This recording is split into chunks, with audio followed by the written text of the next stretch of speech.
Hello everyone. Oh wow, look at this lighting. It is half square triangle and squaring up time. It's been a long interesting week here at the household, but there still is lots of things to do for our new beginnings quilt along. It's a mystery quilt. The mystery is that I release the block once a month. So let's talk about half square triangles, because the first block used half square triangles, a churn dash, and then tomorrow another block will be posted that will also use half square triangles. So let's take a look.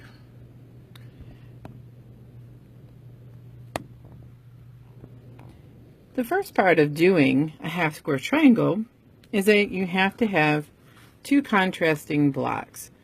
The contrast works best, and that is what I did in the New Beginnings Mystery Quilt. Hi Holly Ann, thanks for joining. So these are samples, and notice that I picked one that reads white and one that reads black. The problem is pencil doesn't show up on the black very well. And to do a half square triangle in this method, we will need to draw at least one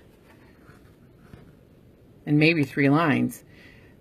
So I usually draw a diagonal with just a regular Ticonderoga graphite pencil.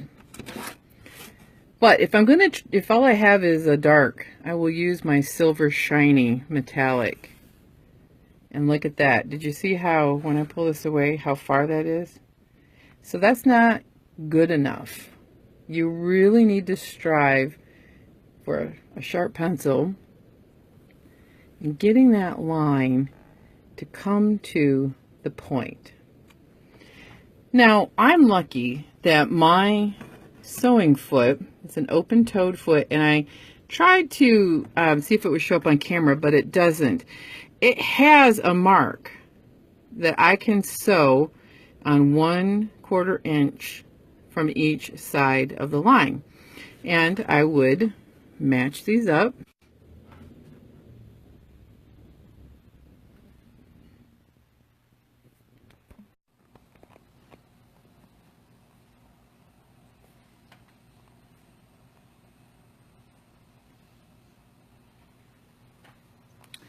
Well, I don't know why Facebook Live keeps disconnecting, but we're going to try this again. And if it doesn't work now, I'm going to try not to force it.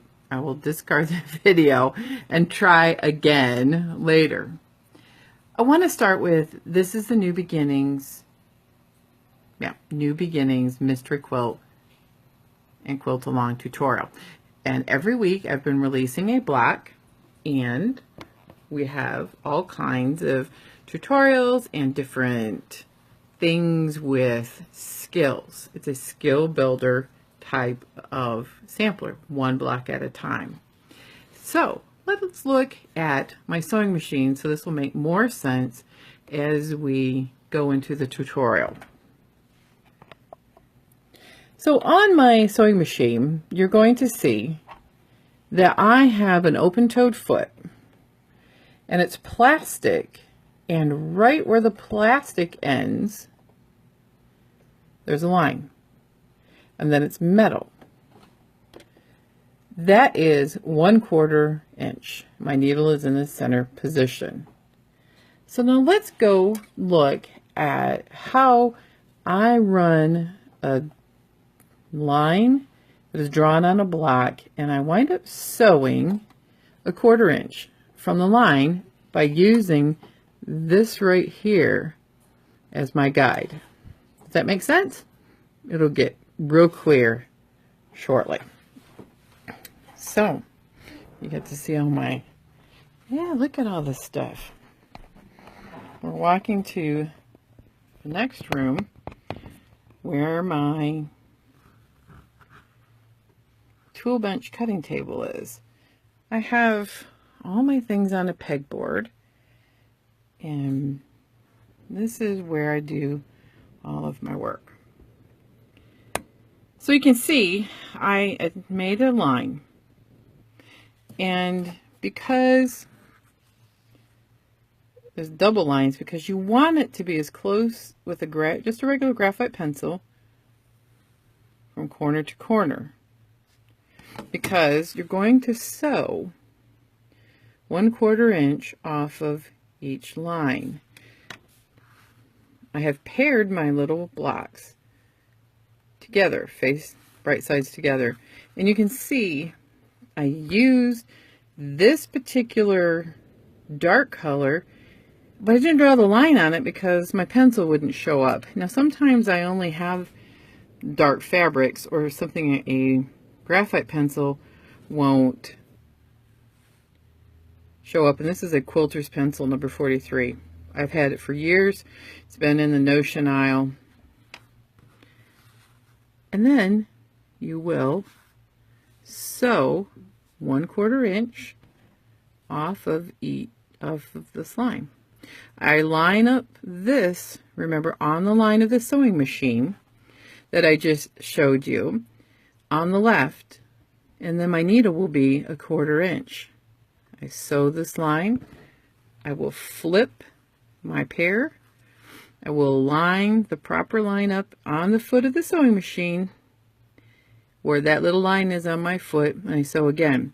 Well, what if you don't have the luxury of having the 1/4 inch mark on your sewing machine, because you can't use a 1/4 inch foot that has a lip?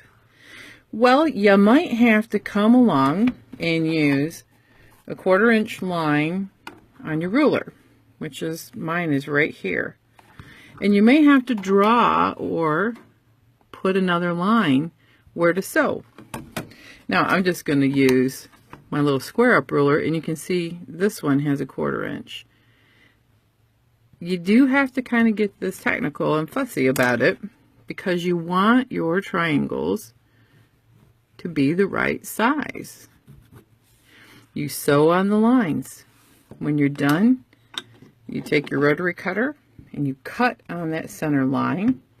You will open up your block and you'll have something like this. Now this has already been pressed. A lot of times we'll use a wooden tool like this to initially lay it out and look at what's going on here.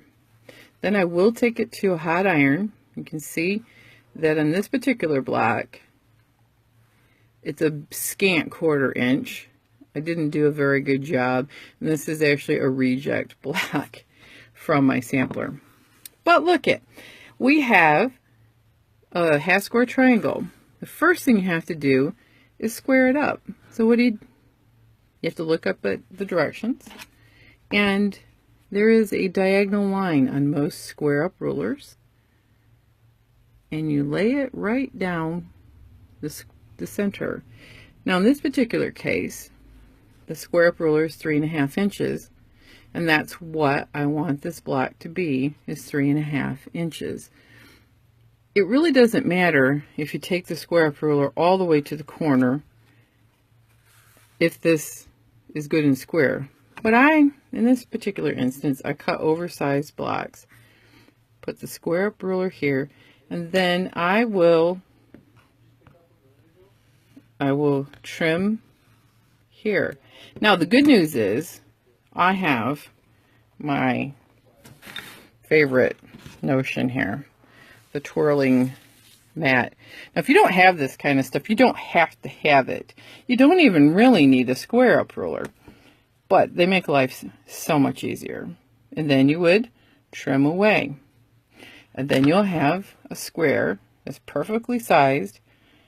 The dog ears, well, these are little triangles, they're called dog ears, will always be gone. Now if you do have a block that is really about the right size, you really need a square up ruler so you don't nick, don't ask me how I know, that little dog ear off. Now what do you do if you don't have a square up ruler? Well, these lines on the mat really do help. You can line your diagonal here and see how, boy, all these lines have a purpose. You can see, now look at how crooked that is. You could use a regular ruler and cut it to the right size. It helps with the squaring up process if you have a rotating mat. I just got this in the last few years. You can tell I love it. Not 100% necessary, but if you're adding to your tool collection. A lot of times I will put it down here in the bottom, figure out that this has to be a 3.5 inch block, 3.5, cut it, trim it, flip it again, you just keep going. Be very careful that you don't cut yourself when you're going different directions. Safety first. Rotary cutters are dangerous. And see that dig on my thumbnail? Yeah, from a rotary cutter. I'm also left-handed, and use a rotary cutter that fits your dominant hand. Lefties, I've had trouble with ergonomic. I go with the old-fashioned straight-up rotary cutter. So that's my little tool and my little tutorials and tips. This was at the quilt shop and was a pretty inexpensive wooden press. But before I square up and before I get serious about trimming these, I use a steam iron. I do use steam, and I make sure that it's pressed to the dark side. So there is our little chat about half square triangles and, oh, my tripod's tipping over. Sorry about that, people. About half square triangles and squaring up. Now, Hope asked specifically about squaring up. And if that isn't clear, please, please text or email me. You really need to have the right square up ruler. See, this one's too big, and the pattern called for 3.5 anyway. You know, so if you're going to get just a couple of inexpensive square up rulers,